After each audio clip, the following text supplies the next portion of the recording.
Target Hindu है जम्मू कश्मीर में। अगर जम्मू में इस तरीके के हमले हो रहे हैं तो इसका मतलब है कि हालात बहुत ख़राब है। जो बचे खुचे कुछ हज़ार हिंदू रह रहे हैं उनको वहाँ से उखड़ के आना पड़ा और आपने उनको धमकी दे के कि आपकी रोजी रोटी बंद करेंगे, आपने उनको वहाँ पे फिर से उसी तंत्र के हवाले कर दिया। आप बोल रहे हैं वहाँ पे बड़े घने जंगल है, फिर उन घने जंगलों में पाकिस्तान को रहने देना है?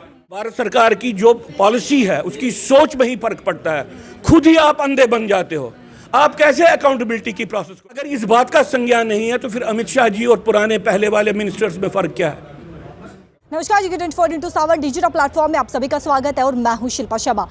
पनून कश्मीर डॉक्टर अजय की तरफ से प्रेस वार्ता की गई और प्रेस वार्ता में साफ तौर पर ये कहा गया, आपको बता दें कि जिस तरीके से पुंछ जिला में आर्मी ट्रक पर अटैक किया गया, ग्रेनेड फेंके गए, गोलियां बरसाई गई और जिसमें हमारे 5 जवान शहीद हो गए। आपको बता दें कि जिस तरीके से सिक्योरिटी पर पनून कश्मीर ने सवाल उठाए हैं और साफ तौर पर यह कहा गया कि भारत सरकार का राजौरी पुंछ पर कंट्रोल नहीं है, जिसके चलते ये वारदातें जो है वो पेश आ रही है। इसी से विषय में बातचीत करेंगे। सिक्योरिटी पे आपने कई सारे सवाल खड़े किए हैं, क्या कहेंगे इस पर? मैंने भारत सरकार की सिक्योरिटी के बारे में जो सोच है उसके बारे में सवाल खड़ा किए हैं। उनकी जो सोच है कि यहाँ पे नॉर्मलसी बहुत ज़बरदस्त तरीके से आ रही है और वो आतंकवाद को डिफीट करने की कगार पे खड़े हैं, हम इस बात से सहमत नहीं हैं। और इसीलिए हमने आज की प्रेस कॉन्फ्रेंस की कि जो ये नॉर्मलसी ये स्लोगन है, ये एक डिल्यूजन है, ये एक भ्रम पैदा कर रहे हैं अपनी ही सरकार में, अपनी ही सरकार के ऑर्गन्स में।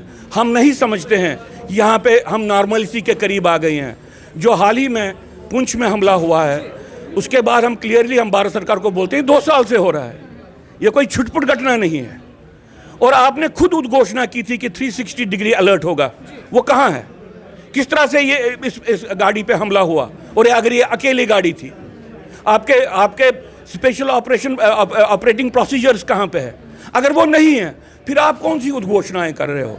अगर जम्मू में इस तरीके के हमले हो रहे हैं तो इसका मतलब है कि हालात बहुत ख़राब है। दूसरी बात, जम्मू कश्मीर में कश्मीर घाटी में 2 बार रिलीजियस क्लींजिंग साइकिल्स कंप्लीट कर चुके हैं आतंकवादी। मोदी और अमित शाह जी के टाइम में 2 बार वहाँ पे जो बचे खुचे कुछ हज़ार हिंदू रह रहे हैं उनको वहाँ से उखड़ के आना पड़ा और आपने उनको धमकी दे के कि आपकी रोजी रोटी बंद करेंगे, आपने उनको वहाँ पे फिर से उसी तंत्र के हवाले कर दिया। तीसरी बात, जम्मू कश्मीर ड्रग ट्रेड का एक नंबर 1 सेंटर, उस पर भी आएंगे, लेकिन सबसे पहले आपसे ये सवाल करना चाहेंगे, जिस तरीके से आपने प्रेस कॉन्फ्रेंस के दौरान ये कहा कि भारत सरकार का राजौरी और पुंछ पर कंट्रोल नहीं है, इस पर देखिए, हमको बार बार कहा जाता है कि हम अब आतंकवादी को पकड़ेंगे, हमको बार बार कहा जाता है कि अब हालात ठीक कर देंगे। हमारे सामने हमको पूछते हैं आपका कंट्रोल है? अगर आपके जंगल अगर आपके कंट्रोल में नहीं है तो फिर आप क्या बोल रहे हो? आप बोल रहे हैं जंगल वहाँ पे, तो जंगल को आपकी सुरक्षा नहीं करनी है। आप बोल रहे हैं वहाँ पे बड़े घने जंगल है, फिर उन घने जंगलों में पाकिस्तान को रहने देना है? बात सिंपल है, आप कहिए हम उन जंगलों का डिफेंस नहीं कर। अगर यही जंगल है, बेसिक बात है कि आप ये दर्शाना चाहते हो कि आप जम्मू कश्मीर में जीत की कगार पे हो, उसके कारण भारत सरकार की जो पॉलिसी है उसकी सोच में ही फर्क पड़ता है। खुद ही आप अंधे बन जाते हो। आप कैसे अकाउंटेबिलिटी की प्रोसेस को शुरू कर सकते हैं? आपने नॉर्मलसी की बात की है तो आप कहीं ना कहीं ये साफ तौर पर कह रहे हैं कि आतंकवाद जो है वो बढ़ते हुए नजर आ रहा है, लेकिन नेशनल जनरल सेक्रेटरी की बात करें तरुण चुकी, जहां पर उन्होंने कुछ बीते समय पहले उन्होंने एक स्टेटमेंट दी जहां पर उन्होंने साफ तौर पर यह कहा कि जब से बीजेपी कार्यकाल में है आतंकवाद की कमी हुई है, आतंकवाद की आयु की कमी हुई है। मैंने पिछली प्रेस कॉन्फ्रेंस में भी आप आए थे, मैंने कहा था कि स्टैटिस्टिकल पर्सपेक्टिव है। आप इस हफ्ते कितनी घटनाएं हुई हैं और पिछले हफ्ते कितनी घटनाएं हुई हैं, आप उनका आंकलन करके ये बताने की कोशिश कर रहे हो। एक पार्टी बोलती है कि हम बेटर थे, दूसरी पार्टी बोलती थी हम बेटर हैं।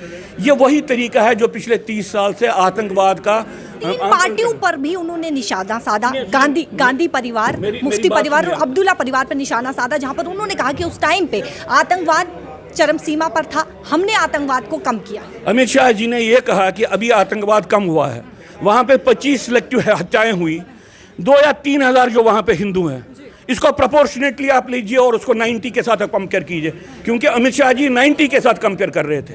अगर आप प्रोपोर्शनेटली ले लेंगे आपको लगेगा कि आतंकवाद कितना बड़ा है। इसलिए मैं देखिए पार्टी पॉलिटिक्स के दायरे में इसको बात नहीं करना चाहता हूँ।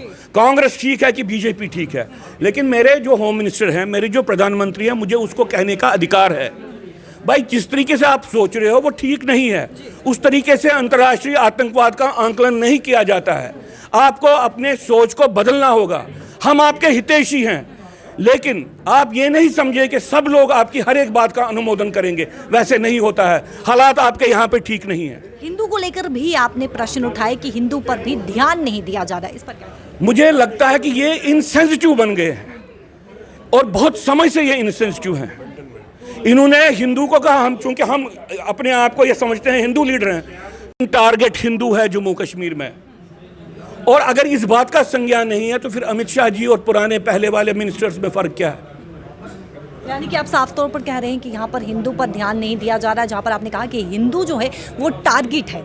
इनसेंसिटिव हो गए हैं हिंदुओं को लेके, ये हिंदुओं को लेके निष्ठुर हो गए हैं।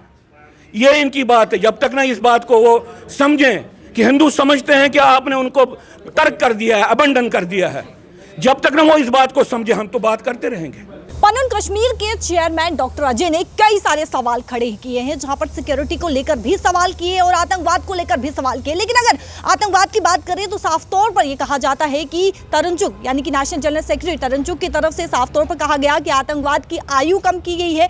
आतंकवाद जिस तरीके से पहले चरम सीमा पर था, लेकिन जब से बीजेपी के कार्यकाल यानी कि जब से बीजेपी का कार्यकाल है तब से आतंकवाद कमी जो है वो नजर आई है। तो आप इसको किस तरीके से लेते हैं? आपकी क्या कुछ सुझाव है? अपनी राय कमेंट सेक्शन पर जरूर रखिएगा। मुझे कैमरा पर्सन गोपाल को दीजिए इजाजत। नमस्कार।